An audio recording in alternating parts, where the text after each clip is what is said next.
Mysterious कहानी के YouTube channel पर आपका स्वागत है। यहाँ आपको भूत, पिशाच और मिस्टीरियस कहानियाँ सुनने को मिलती है। आपको भी ऐसी ही स्टोरी सुनना और देखना पसंद है तो इस चैनल को सब्सक्राइब जरूर करें और वीडियो को लाइक करें।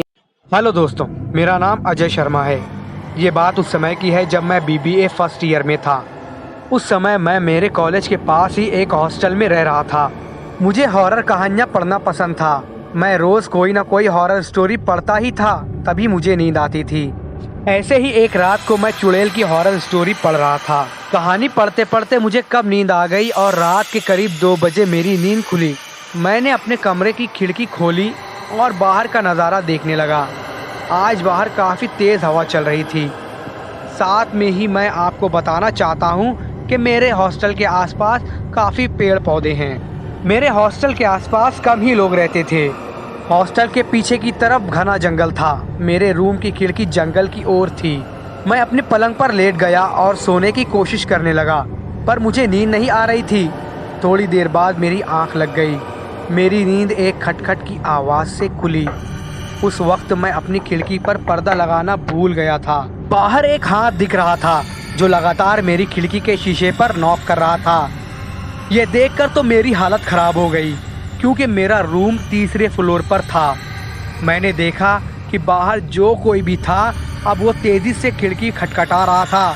धीरे धीरे वो दोनों हाथों से खिड़की खटखटाने लगा और आहिस्ता आहिस्ता मेरे सामने आने लगा। मेरी तो डर से हालत ख़राब हो गई थी।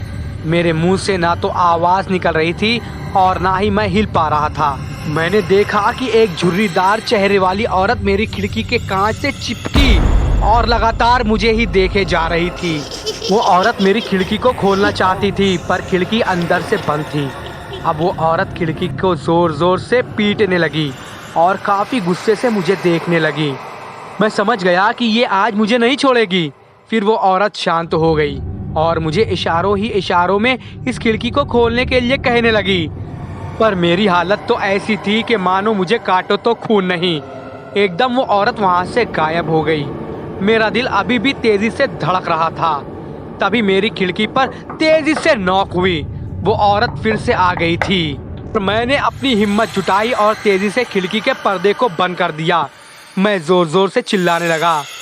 शोर सुनकर मेरे दोस्त और हॉस्टल का रखवाला वहाँ पर आया। सभी मेरी हालत देखकर हैरान थे। आखिर इसे क्या हो गया है? मैंने सबको उस औरत की बात बताई। तभी मेरे एक दोस्त ने खिड़की का पर्दा खोला, पर बाहर कोई नहीं था। सभी को लगा कि मैंने कोई सपना देखा है, पर हकीकत कुछ और थी।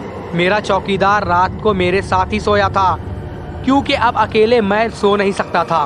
उस हॉस्टल के रखवाले ने मुझसे कहा कि भैया जी, आपने उसकी आंखों में तो नहीं देखा ना? मैंने कहा, किसकी आंखों में? उसी चुड़ैल की आंखों में, उसने कहा। मैंने पूछा, तुमको कैसे पता और उसकी आंखों में देखने से क्या होता है? भैया जी, अगर आप उसकी आंखों में देख लेते तो अब तक आपको वो चुड़ैल अपने साथ ले गई होती। जो भी उस कमरे में रहता है उसके साथ ऐसा ही होता है। उस हॉस्टल से 1-2 बच्चे गायब भी हो गए, जिनका कोई पता नहीं चला। कुछ लोग तो ऐसा भी कहते हैं कि वो चुड़ैल अपने साथ उन दोनों को ले गई और जिंदा ही खा गई। ये सुनकर मेरा कलेजा मेरे मुंह को आ गया। मेरी ये हालत देखकर रखवाले ने कहा, खैर कल मैं आपको एक नया कमरा दे दूंगा। अगले दिन मैंने अपना हॉस्टल ही बदल दिया। अब मैं एक ऐसे इलाके में रहता हूँ जहाँ पर आसपास कोई जंगल नहीं है। तो दोस्तों, ये हमारी आज की हॉरर स्टोरी आपको कैसी लगे कमेंट ज़रूर करें, वीडियो को लाइक कर दें और चैनल को सब्सक्राइब ज़रूर करें। और आपके पास भी कोई आपकी ऐसी ही स्टोरी हो, हॉरर स्टोरी, तो हमें प्लीज़ सेंड करें।